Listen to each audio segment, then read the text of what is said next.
So we're dealing with the psychologist Frantz Fannon, yeah? And he's talking about structural and cultural racism. And in his paper he said racism is systematic and a fundamental aspect of the system of colonization and exploitation. First, the colonizers dehumanize the indigenous group through murder, rape, torture, imprisonment, and systematic oppression. It's in the DNA of the colonizing group. They dehumanize the indigenous people using military oppression, and then they destroy their culture and replace it with the colonizers' ideologies and doctrines. You all know the colonizers invaded lands with rifles in one hand and the Bible and the whip in the other. They beat out the culture, the languages, the consciousness, the traditions of the indigenous, and they forced them to adopt the colonizers' language and their doctrine. That doctrine was the Bible, and those who refused to accept the doctrine were publicly executed. And this was to instill fear into others of the consequence of refusing to accept the doctrine. So first they dehumanize the humans, destroy their culture, then they force their doctrines and ideologies upon the indigenous people. The oppressed people, with no other option, try to imitate the oppressor, adopt the oppressor's doctrines and convictions in an attempt to de-racialize himself, in an attempt to not be seen as an inferior group. And it is for this reason that black people have taken on their religious doctrine with such zeal, such fervor, and tried to be more Christian than their oppressor. This is why there are so many churches in Africa and the Caribbean. This is why black people pray even harder to the oppressor's God, because the process of dehumanizing a group with enslavement, torture, rape, imprisonment, oppression, and with brutality, in destroying their culture, their traditions, their language, their customs, etc., and replacing it with a single doctrine that was created by them as a tool for domination and forced upon the oppressed, a practice which has been developed and utilized for hundreds of years.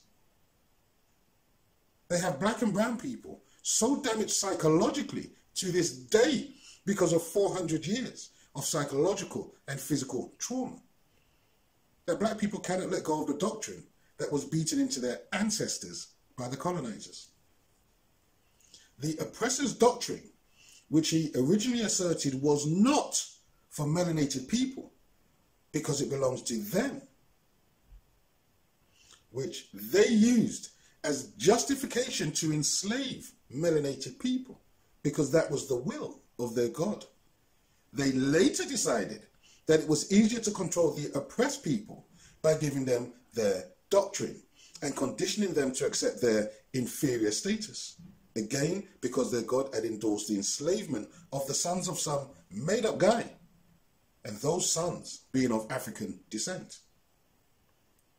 The oppressor's doctrine said God wanted them to be poor, that they must obey their master, that they must be meek, that they must turn the other cheek, that they must forgive, and many other rules to ensure the oppressor could continue to oppress. And the oppressor said, "You are all sinners. You must give your life to God. God is your master." Now we know that they made us call them master. And that's because they wanted us to consider them as our Lord and Master. And this is why they call themselves headmaster, or give themselves titles such as Lord, and sit in the House of Lords. It's to reaffirm in the mind the concept of a higher authority, your master, your Lord. When the oppressor systematically destroys a people's culture, their identity, their sense of self, their self-worth, when they dehumanize a people, oppress them, torture and traumatizes them, when they justify their oppression, saying they are acting on the will of some God, and then force that doctrine onto a broken people who have nowhere else to turn, nothing left to hold on to, who want to be considered human, who want some recognition, some acknowledgement, some acceptance that they are worthy of humanity. When the oppressor asserts their dominance through force of arms first, and their ideology, their doctrines second, and then beat into people that they must adopt that doctrine. Such doctrine says that they are the master race and the conquered must be subservient. So, what choice do they traumatized people have? Hundreds of years of trauma, hundreds of years of abuse, oppression, hundreds of years of indoctrination. You see, before they adopted the strategy of enforcing their doctrine, they did inquisitions. You had the Spanish Inquisition in the early Middle Ages. You had the Portuguese Inquisition. You had the so-called witch hunts in Europe from the 15th to the 18th century. And over 200,000 so-called witches were tortured, burnt and hung in Western Europe. You see, they've got to force the doctrine onto everyone. No one can believe anything other than what they are told to believe. Melanated people have had no choice but to swallow the doctrine in the hope that if they believe what the colonizers believe, that their God will love them too. And he will give them all the things he's given to the colonizers. But no amount of prayer over 200 years has resulted in an equality between the oppressors and the melanated people. So what do the melanated people do? They pray even harder, give more money to the church, and pretend to be better Christians. How on earth are we going to move out of the condition that we're in if we do not understand that the doctrine that was beat into melanated people after the oppressors oppressed them was to a certain ideology of white superiority? How are we going to make any adjustment if we cannot understand that if you and yours have to be brutalized and traumatized and forced into accepting a doctrine of your oppressor, which benefits him and him alone, then it cannot be for you? How can we move forward if we do not understand how and why our culture, our people, our customs, our language was savagely ripped from us and the colonist ideology imposed in its place? First, we have to know history. We must understand the who, what, when, why, and how. And we must learn to accept facts and evidence and stop believing in the unreal. We must disabuse ourselves of subscribing to notions of loving, generous, kind European men with white beards. We must let go of all of the fantasies of invisible, unreal, and benevolent, kind European men who love us and gives us gifts. We have to let go of all of the notions of the Caucasian men living in the sky and flying men who gives everyone gifts.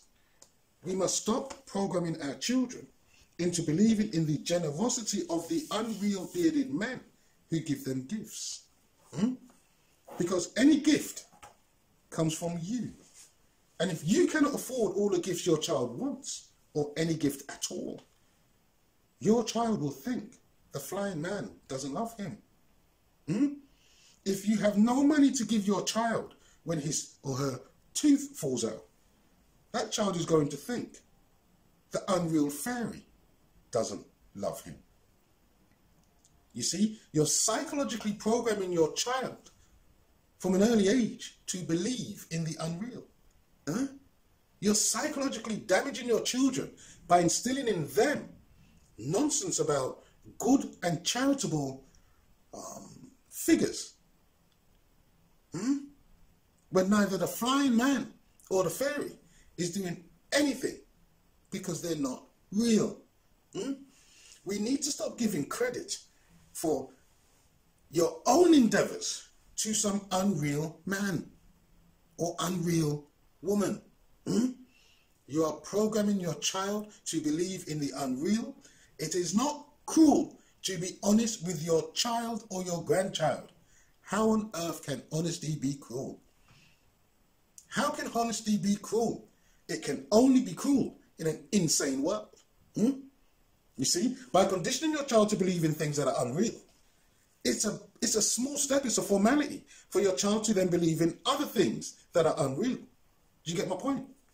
You credit all your hard-earned money, the buying and the wrapping of presents, giving the child what he or she wants. You give all of that credit to a flying man with a beard. You have given credit to no thing. And you are manipulating your child into believing in a no thing, a nothing. We get our children praying to no thing. How do you think your child or grandchild feels when the no thing doesn't give him what he asks for? That the no thing doesn't love him? That he didn't deserve what it was he asked for?